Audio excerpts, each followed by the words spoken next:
René Guénon, Les états multiples de l'être. Chapitre 13. Les hiérarchies spirituelles. La hiérarchisation des états multiples dans la réalisation effective de l'être total permet seule de comprendre comment il faut envisager, au point de vue métaphysique pur, ce qu'on appelle assez généralement les hiérarchies spirituelles. Sous ce nom, on entend d'ordinaire des hiérarchies d'êtres différents de l'homme et différents entre eux, comme si chaque degré était occupé par des êtres spéciaux, limités respectivement aux états correspondants. Mais la conception des états multiples nous dispense manifestement de nous placer à ce point de vue, qui peut être très légitime pour la théologie ou pour d'autres sciences ou spéculations particulières, mais qui n'a rien de métaphysique. Au fond, peu nous importe en elle-même l'existence des êtres extra-humains et supra-humains qui peuvent assurément être d'une indéfinité de sorte, quelles que soient d'ailleurs les appellations par lesquelles on les désigne. Si nous avons toute raison pour admettre cette existence,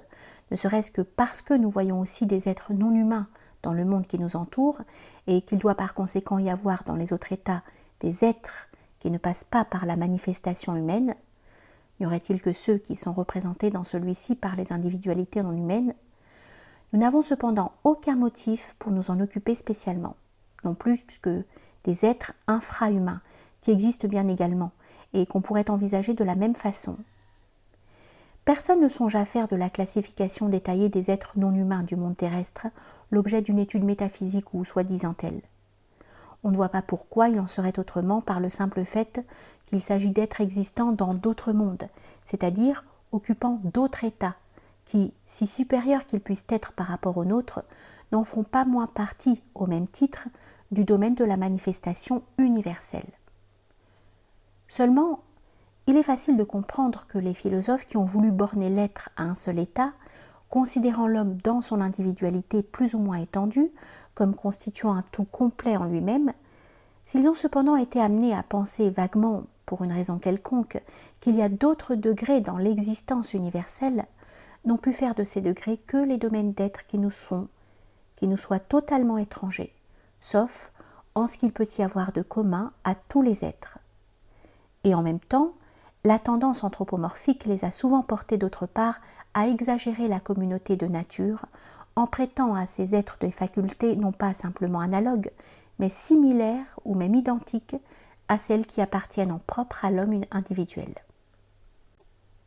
En réalité, les états dont il s'agit sont incomparablement plus différents de l'état humain qu'aucun philosophe de l'Occident moderne n'a jamais pu le concevoir, même de loin.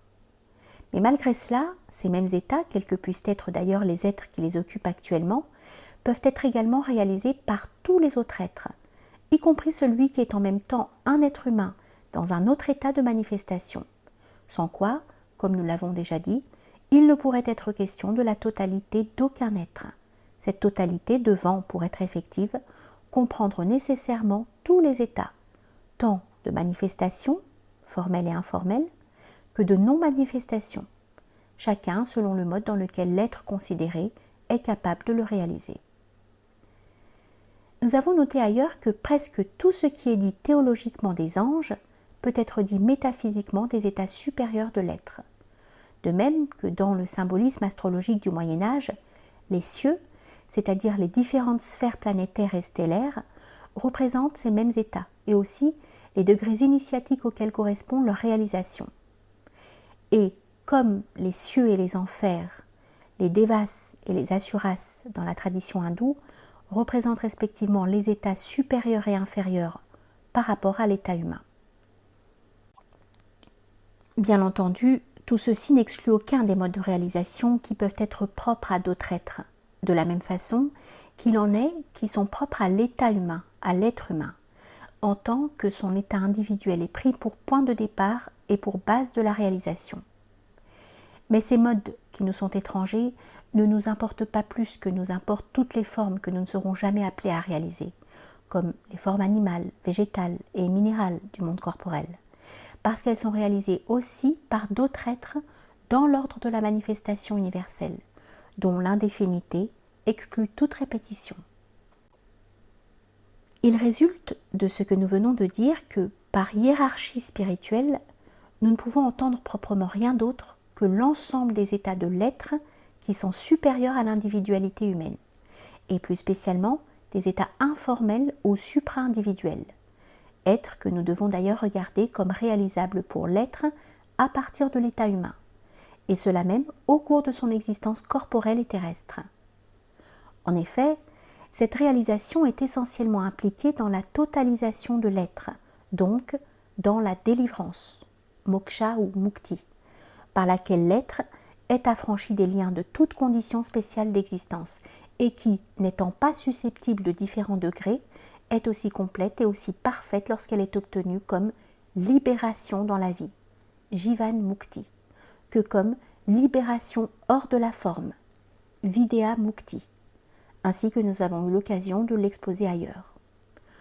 Aussi, ne peut-il y avoir aucun degré spirituel qui soit supérieur à celui du yogi, car celui-ci étant parvenu à cette délivrance, qui est en même temps l'union, yoga,